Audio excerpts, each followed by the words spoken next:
Buenas tardes, cordial saludo. Mi nombre es Mónica Rendón. El día de hoy voy a estar hablando sobre un problema muy importante y muy preocupante para todos los colombianos, como es la corrupción. Este fue el problema que seleccioné para desarrollar el contenido programático de la tarea número 3 de la asignatura Ética para pregrado. Antes de empezar a definir lo que es el problema de la corrupción, debemos tener en cuenta que esta es una problemática que viene de hace muchísimo tiempo, no solamente desde la vida política actual, sino desde los orígenes de la humanidad. Y podemos decir que en la antigua Roma, donde según Luciano Perelli explicaba que la corrupción de la vida política y la administración pública de Roma antigua tenía dimensiones enormemente superiores a las actuales, teniendo en cuenta que estas afirmaciones sabemos que la corrupción lleva bastantes siglos presentes, como les decía anteriormente. Entonces, ¿la corrupción puede ser inherente al ser humano? Es una pregunta que me hago constantemente. Lo cierto del caso es que todas las personas podemos en algún momento de nuestras vidas llegar a ser corruptas sin importar la clase social o los sucesos de nuestras vidas. La única variante es la educación y los valores impartidos a cada individuo como ser social.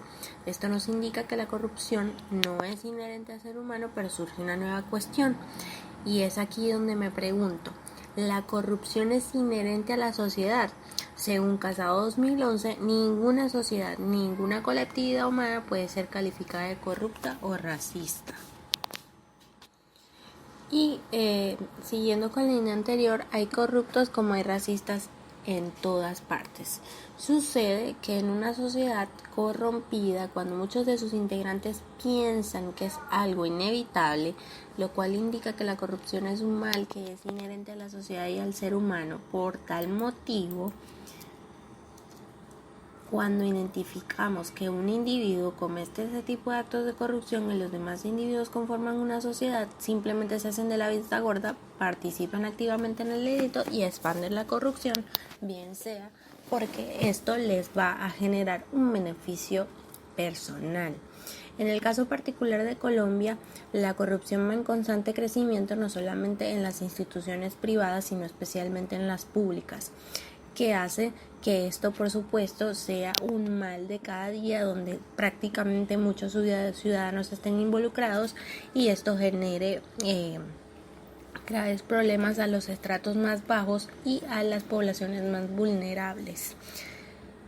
Por otro lado, también podemos decir que la corrupción en Colombia ya no es solamente parte de la política, sino fundamentalmente se genera desde el ámbito social.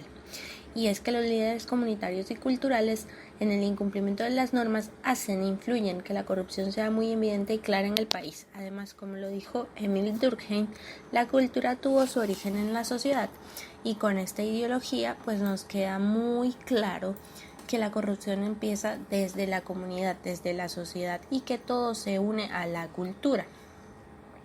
Y que si fuéramos honestos y transparentes, en este sentido, no existiría tanta corrupción en nuestro país. Para finalizar, el problema de la corrupción es fundamentalmente de orden social.